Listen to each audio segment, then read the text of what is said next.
barely hold up his head, but of course he wouldn't remove that monstrosity of a crown that no one has ever seen him without, not even his wives, I've heard. Not even in bed. Dhai Ma had a good eye for detail. Father was, even now, much the same, though age and the belief that he was finally close to getting what he'd wanted for so long had softened his impatience. Some people, she continued, thought he was going to die. But I had no such fears. Anyone who wanted revenge as badly as your royal father did wouldn't let go of body and breath so easily. She chewed ruminatively on a handful of peas. Finally, I prompted her, it was the 30th day. And I, for one, was heartily thankful. Milk and rice husk is all very well for priests and widows, but give me fish curry with green chilies and tamarind pickle any day. Besides, my throat was scraped raw from gabbling all those unpronounceable Sanskrit words, and my buttocks, I swear they were as flat as chapatis from sitting on that freezing stone floor. But I was scared too, and stealing a glance here and there, I saw I wasn't the only one. What if the fire ceremony didn't work the way the scriptures had claimed it would? Would King Drupad put us all to death, claiming we hadn't prayed hard enough? Once I'd have laughed if someone had suggested our king might do that, but things had changed since the day when Drona appeared at court. I wanted to ask about Drona, but I knew what she'd say. Impatient as mustard seeds sputtering in oil, that's what you are, even though you're old enough to be married off any day now. Each story will come in its time. So, when your royal father stood up and poured that last pot of ghee into the flames, we all held our breath. I prayed harder than I'd ever done in my life. Though it wasn't for your brother I was praying. Not exactly.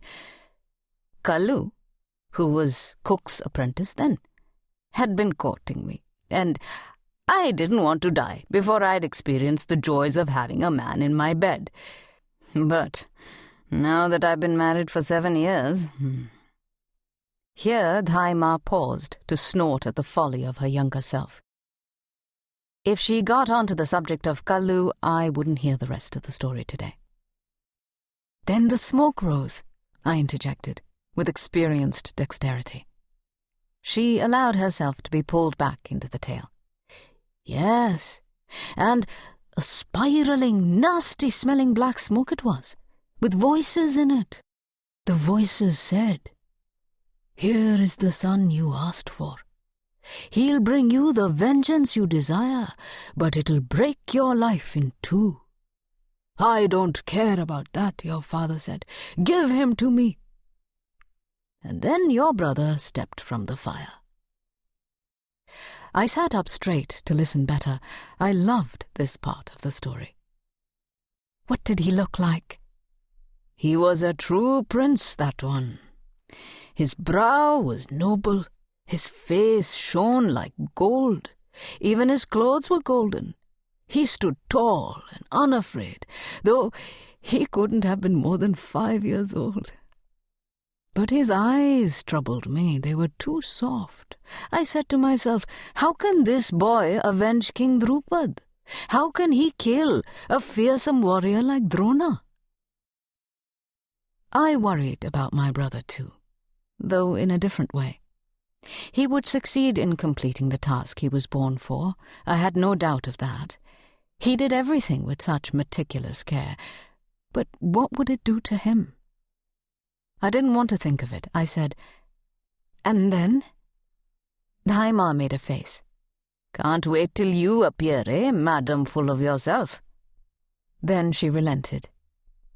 "Even before we'd finished cheering and clapping, even before your father had a chance to greet your brother, you appeared. You were as dark as he was fair, as hasty as he was calm. Coughing from the smoke, tripping over the hem of your sari, grabbing for his hand and almost sending him tumbling too. But we didn't fall. No. Somehow you managed to hold each other up.